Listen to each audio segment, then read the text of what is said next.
Waalaikumsalam warahmatullahi wabarakatuh. Apa kabar Pak Taufik pagi ini? Sehatkah?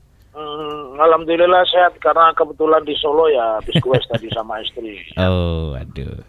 Liburkah Pak ini Pak? Kayak setiap Ya, hari libur kalau deh Pak kemarin Taufik. libur, saya bukan aparatur pemerintah lah. Kalau kantor tak liburin, saya mesti tetap bayar kan Gitu gitu ya. ya, biar kerja aja, biar Masya ada Allah. uang. Gitu. Baik. Kita ganggu waktunya sebentar pagi ini Pak Taufik. Bersama Oke, monggo. mendengar pagi Oke. ini. Belakangan memang cukup hangat ya soal Iya. apa namanya, apa yang akan diputuskan oleh MK nantinya, apakah Iya. sistem tertutup atau terbuka untuk pemilu nanti. Tapi kemarin sempat Ya. ada sentilan atau mungkin apa istilahnya statement yang disampaikan oleh Pak Denny Indrayana soal Ya. bocoran, katanya dia mengaku mendapatkan informasi kredibel dari orang yang dianggap percaya itu. Soal itu bagaimana Pak Taufik? Pertama kita luruskan dulu fungsi-fungsi konstitusional masing-masing organ negara. Jadi setelah reformasi itu kan muncul lembaga-lembaga baru yang itu tidak lagi kita bicara trias politika ya. Oleh trias politika itu kan berarti legislatif diwakili DPR, eksekutif itu negara atau pemerintah, kemudian yudikatif lembaga peradilan atau Mahkamah Agung beserta jajaran ke bawahnya. Nah, kemudian reformasi itu terutama 23 tahun 2003 itu muncul organisasi seperti KPK, kemudian Mahkamah Konstitusi dan lain-lain. Nah, sekarang kita harus jelaskan kepada masyarakat sama seperti sahabat saya Prof. Denny Indrayana.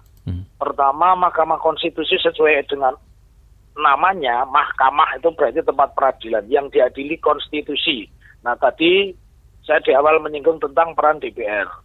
DPR itu adalah lembaga legislatif memiliki fungsi yang setidaknya 3. Fungsi utamanya adalah legal drafter, artinya mereka itu ahli membuat undang-undang.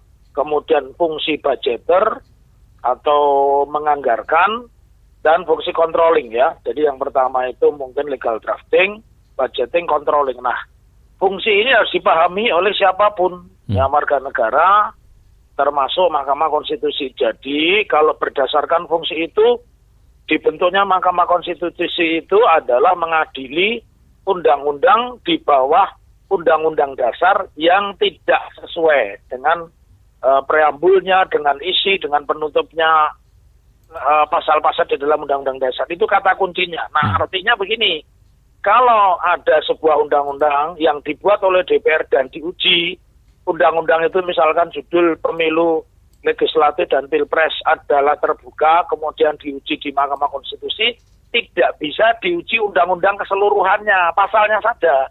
Jadi kalau sudah diundangkan bahwa pemilu 2024 itu proporsional terbuka, bukan proporsional tertutup, dan bukan representasi atau perwakilan, ya tidak bisa diuji undang-undangnya keseluruhan, hanya pasal-pasal yang tidak setuju. Jadi kembali kepada pernyataan Profesor Denny Indrayana, beliau ini kan ahli tata negara, hukum tata negara. Jadi beliau sangat menguasai, dan apa yang beliau sampaikan kepada khalayak harus kita deskripsi dulu. Pertama, beliau itu ahli hukum tata negara. Yang kedua, beliau itu menyampaikan kepada masyarakat, tetapi ada beberapa yang kebakaran jenggot menyebutnya sebagai membocorkan rahasia negara. Saya pikir terlalu kebablasan yang mengomentari itu membocorkan rahasia negara. Karena rahasia negara itu sesuatu yang hanya negara yang boleh mengumumkan. Jadi seperti putusan pengadilan itu betul rahasia negara ketika masih menjadi wilayahnya Mahkamah Konstitusi. Nah, pertanyaannya kita uji, apa yang disampaikan oleh Prof. Denny ini apakah kategori termasuk membocorkan rahasia negara?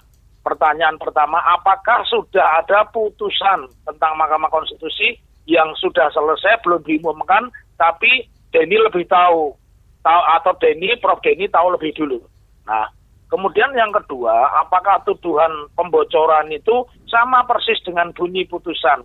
Kalau kita analisa dua hal itu, bahwa membocorkan putusan, pertama, belum ada putusan, orang sidangnya belum selesai kok, belum ada rapat. Jadi begini, kenapa hakim itu selalu ganjil, itu tujuannya ada permusyawaratan. Jadi rembukan begitu, mungkin nanti ada dissenting opinion, orang yang tidak setuju atau hakim lain yang setuju, di vote nanti siapa yang paling banyak itu yang dijadikan putusan. Kemudian yang kedua, Denny juga tidak pernah menyebut putusan Mahkamah Konstitusi nomor sekian tanggal sekian tentang ini, nggak ada. Jadi dari dua penjelasan saya cukup mengatakan itu tidak ada kebocoran rahasia negara. Orang hakimnya belum bersidang, belum ada putusan kok, dan itu sudah dijawab oleh Ketua MK. Lalu kenapa Denny menyampaikan seperti itu? Itu advokat yang jam terbangnya sudah tinggi, itu namanya legal media. Apa itu legal media? Media itu adalah penyampaian informasi, legal itu hukum. Jadi memanfaatkan hukum menyampaikan pesan atau informasi kepada masyarakat. Apa yang dia sampaikan ada 3 hal. Masyarakat tolong konsentrasi hari-hari ini ya sampai dengan akhir 2023 karena pemilunya 24 Februari 2024. Masyarakat untuk mengawasi kinerja aparatur negara. Salah satunya Mahkamah Konstitusi, karena beberapa kali Mahkamah Konstitusi membuat sebuah putusan yang sangat kontroversi, ya. Nah, jadi mereka ingin mengajak masyarakat membuat hot topic atau hot issue, sebagaimana radio RDS ini hot issue-nya adalah tentang pembocoran putusan Mahkamah Konstitusi misalnya. Masyarakat konsentrasi ke sana. Kemudian yang kedua, berdasarkan track record, karena MK pun juga pernah dilaporkan oleh pengacara Jakarta karena membuat frasa yang berbeda dan itu menyebabkan artinya juga berbeda, ya. Jadi 2 hal ini sebenarnya yang ingin dibangun oleh Denny, dan yang pasti kenapa dia melontarkan gagasan seperti itu, dia ingin masyarakat mengkoreksi. Pertama, di sisi lain ini kan bentuk ketidakpercayaan kepada Mahkamah Konstitusi. Jangan lupa ya, di masa Akil Mukhtar itu kan nunjem itu. Ya terutama terima suap dan remeh-remeh juga, 200 juta dan sebagainya. Nah, dari fakta-fakta ini maka dibangunlah sebuah isu oleh Denny Indrayana, yang itu dia sebut legal media, dan akhirnya kan berkembang kemana-mana. Direspon oleh Menteri Politik Hukum dan Keamanan Prof. Mahfud, kemudian disampaikan kepada Kapolri ambil. Nanti kita akan ada tindakan penyelidikan, nggak ada yang dibocorkan. Jadi yang namanya bocor apalagi undang-undang ya sama persis bunyi putusannya dan sebagainya. Dan pengalaman selama ini yang membocorkan putusan itu justru dari Mahkamah Agung. Banyak kan putusan di sidang dan disampaikan kepada pihak yang bersengketa atau berperkara, ternyata bunyinya lain. Itu Mas Pujo yang ingin saya sampaikan. Jadi forum ini buat saya bagus. Mereka yang nggak ngerti hukum bisa dijelaskan oleh ahlinya dalam waktu yang singkat. Jadi tidak ada pembocoran rahasia negara, dan yang dilakukan itu bagian di dalam strategi advokat namanya legal media. Menggunakan media ini tempat melakukan pendidikan hukum. Kan nggak bisa kita intervensi ngirim surat MK putusannya jangan begini. Jadi begitu Mas Pujo. Baik. Pak Taufik, Pak Mahfud kemarin juga sempat komen katanya yang disayangkan itu yang dikatakan tuh info kredibel. Kalau dari luar pasti nggak kredibel, maka yang diminta diselidiki itu di MK-nya justru. Ya. Kalau itu di MK-nya ya Pak Mahfud pun juga tidak punya wilayah.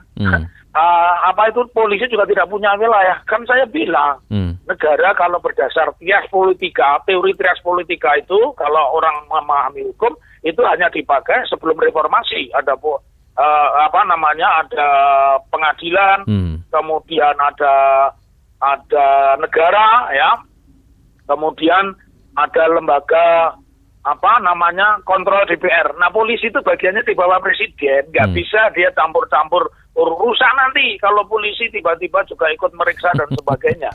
Jadi ini yang harus kita luruskan. Justru menurut saya, kalau Pak Mahfud seperti kebakaran jenggot, saya jadi curiga apakah ini sudah by design, gitu loh. By design bahwa nanti putusan itu akan diarahkan dari undang-undang pemilu yang sebelumnya itu terbuka menjadi tertutup. Itu tidak boleh. Dia tidak boleh merubah undang-undang. Yang bisa dilakukan Mahkamah Konstitusi adalah merubah frasa. Ya, frasa itu misalkan pasal pra-peradilan. Dulu kan hanya ditafsirkan pra-peradilan itu penangkapan, penahanan, penghentian penangkapan, penghentian penahanan. Nah, sekarang kan ditambah, diperluas bahwa penetapan tersangka pun menjadi objek pra-peradilan. Nah, seperti itu. Tapi kalau tiba-tiba undang-undang yang sudah dibuat, masa 500 anggota DPR kalah dengan 9 anggota Mahkamah Konstitusi. Ini kan sebuah kenaifan dan itu yang harus dibangun oleh seluruh elemen masyarakat yang belajar hukum atau tidak, nggak boleh. Fungsi MK itu mengadili frasa yang tidak sesuai, norma yang tidak sesuai dengan pasal-pasal di dalam Undang-Undang Dasar 45, bukan merombak undang-undang. Kalau merubah undang-undang itu wewenangnya di DPR, maka DPR itu punya kewenangan merubah undang-undang. Begitu, Mas Pujo, pendidikan hukum yang benar seperti itu. Jadi kelasnya Pak Denny nih ya, Prof Denny ya. Kenapa? Kelasnya Prof Denny ya, caranya dia bikin isu ini luar biasa berarti ya. Kelas itu sangat berkelas. Yang tidak berkelas orang yang menanggapi dengan emosional. Kemarin ada Pak, Senin tanggal 29 itu LSM dari Paguyuban bakal calon anggota DPR melaporkan Pak Denny atas dugaan membocorkan rahasia negara. Ini sudah masuk ke Polda Metro Jaya kemarin Senin. Ya kalau laporan boleh-boleh aja. Sama juga saya menggugat. Saya misalkan menggugat patung Slamet Riyadi, kenapa digeledak? Ya boleh saja, tapi saya punya legal standing ya, saya punya alas hak enggak untuk menggugat gitu loh. Misalnya begitu.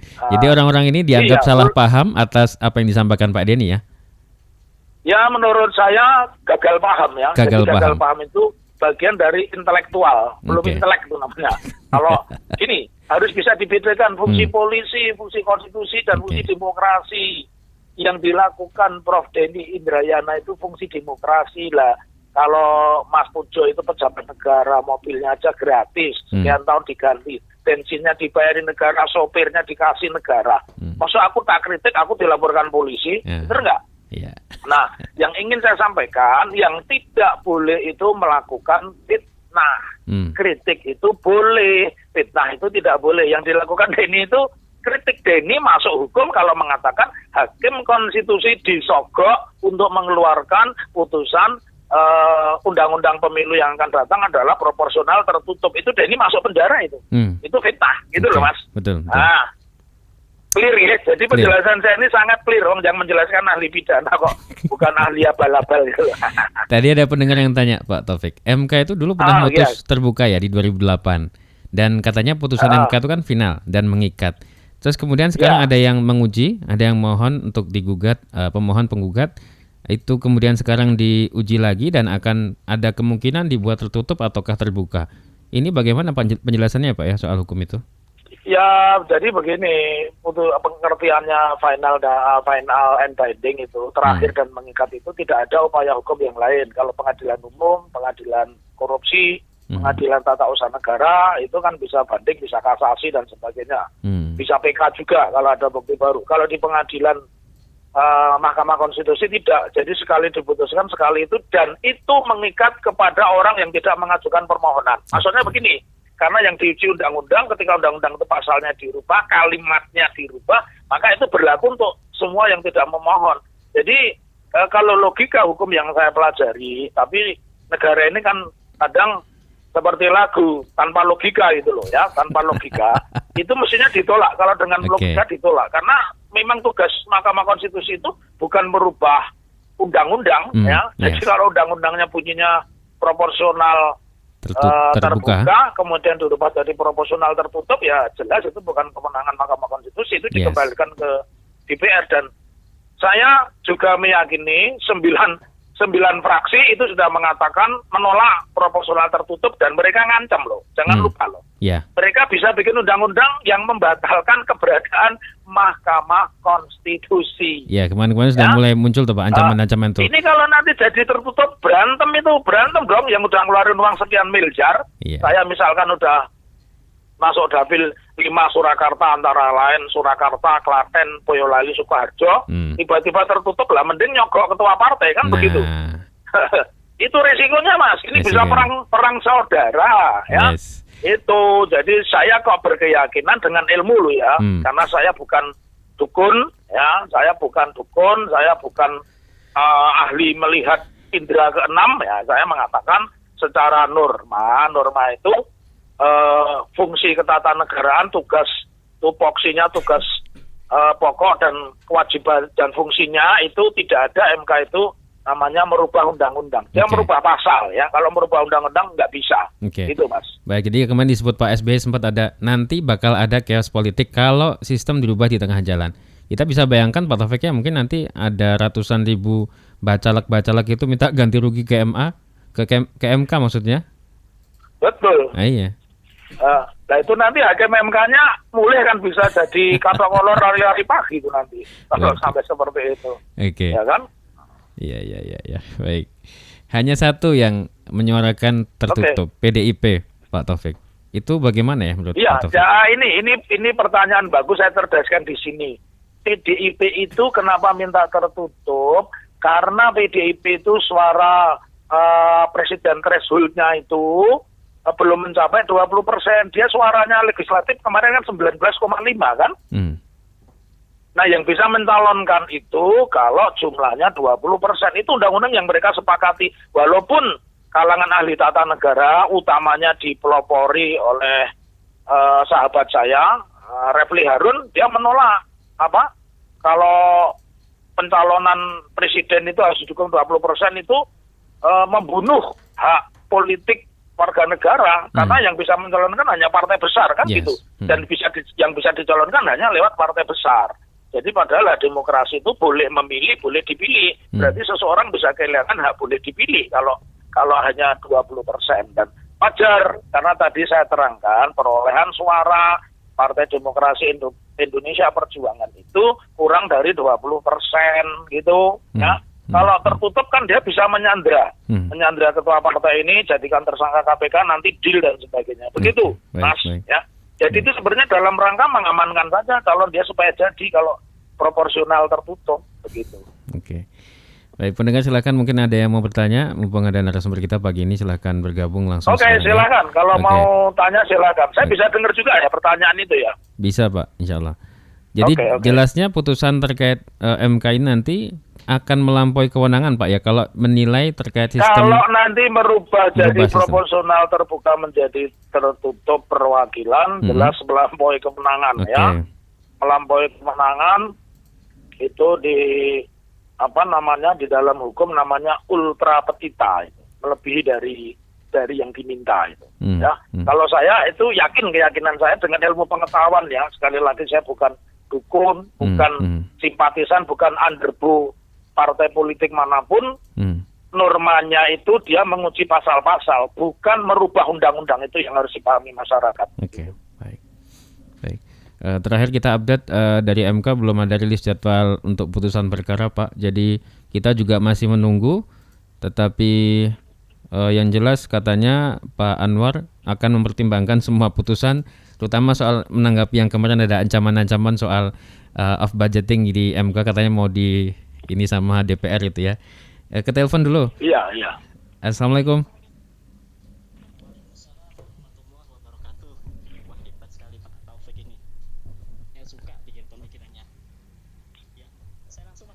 Ya, silakan Pak.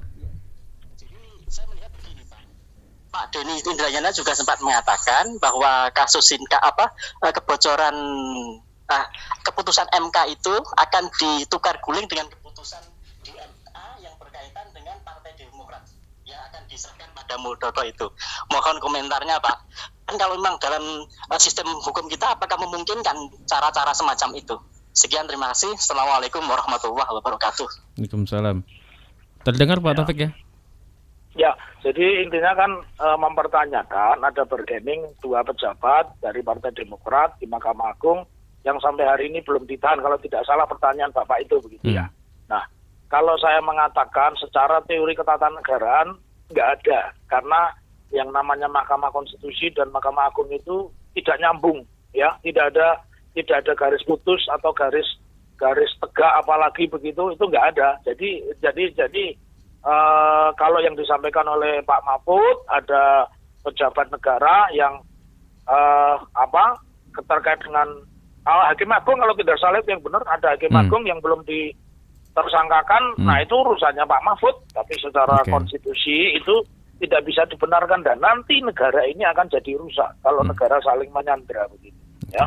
Jadi nggak boleh, justru pernyataan Pak Mahfud menurut saya nggak tepat ya. Secara pribadi saya mengenal Pak Mahfud karena ketika saya menempuh kuliah S3 tahun 2008, saya pernah diajar sama beliau, ya, saat itu masih menjabat sebagai Ketua Mahkamah Konstitusi menggantikan Prof. Jimli, ya, dua-duanya hebat lah begitu. Ya, jadi kalau yang terakhir menurut saya pernyataan Pak Mahfud ini lebih banyak politisi. Jangan lupa loh, Pak Mahfud itu masuk Jakarta awalnya sebagai anggota DPR RI dari Partai Kebangkitan Bangsa. Ya, kita masih ingat itu yang harus diingat ya masyarakat. Jadi Pak Mahfud itu pernah menjadi menteri seperti Pak Prabowo, ya, Menteri Pertahanan dan Keamanan, ya.